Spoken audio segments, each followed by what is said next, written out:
There's no feeling more intense than starting over. If you deleted your homework the day before it was due, as I have, or if you left your wallet at home and you have to go back after spending an hour in the commute. If you won some money at the casino and then put all your winnings on red but it came up black. If you got your best shirt dry cleaned before a wedding and then immediately dropped food on it. If you won an argument with a friend and then later discovered that they just returned to their original view. Starting over is harder than starting up. If you're not ready for that, like if you've already had a bad day, then what you're about to go through might be too much. Feel free to go away and come back. I'll be here. Alright, thanks for coming with me on this trip. I'll understand if you have to take a break at any point. Just find a safe place to stop and quit the game. And don't worry, I'll save your progress, always. Even your mistakes.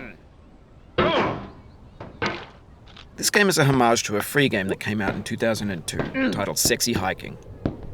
The author of that game was Jazzuo, a mysterious Czech designer who was known at the time as the father of B games. And B games are rough assemblages of found objects.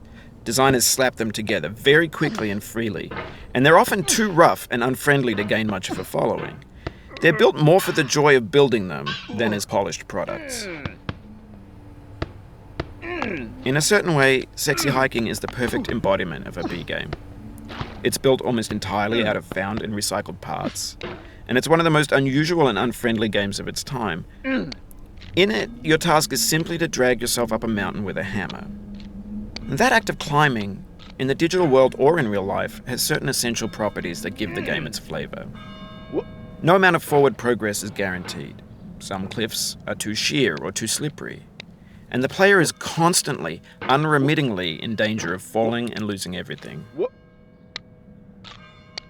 Anyway, when you start Sexy Hiking, you're standing next to this dead tree that blocks the way to the entire rest of the game. It might take you an hour to get over that tree, and a lot of people never got past it. You prod and you poke at it, exploring the limits of your reach and your strength, trying to find a way up and over. And there's a sense of truth in that lack of compromise. Most obstacles in video game worlds are fake. You can be completely confident in your ability to get through them once you have the correct method or the correct equipment or just by spending enough time. In that sense, every pixelated obstacle in Sexy Hiking is real. The obstacles in Sexy Hiking are unyielding, and that makes the game uniquely frustrating. But I'm not sure Jazzuo intended to make a frustrating game. The frustration is just essential to the act of climbing, and it's authentic to the process of building a game about climbing.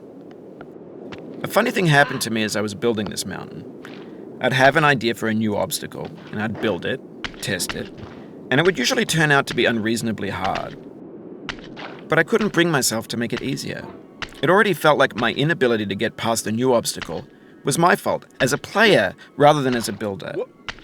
Imaginary mountains build themselves from our efforts to climb them, and it's our repeated attempts to reach the summit that turns those mountains into something real. When you're building a video game world, you're building with ideas, and that can be like working with quickset cement. You mold your ideas into a certain shape that can be played with, and in the process of playing with them, they begin to harden and set until they're immutable, like rock. And at that point, you can't change the world. Not without breaking it into pieces and starting fresh with new ideas. For years now, people have been predicting that games would soon be made out of prefabricated objects, bought in a store and assembled into a world. And for the most part, that hasn't happened, because the objects in the stores are trash. I don't mean they look bad or that they're badly made.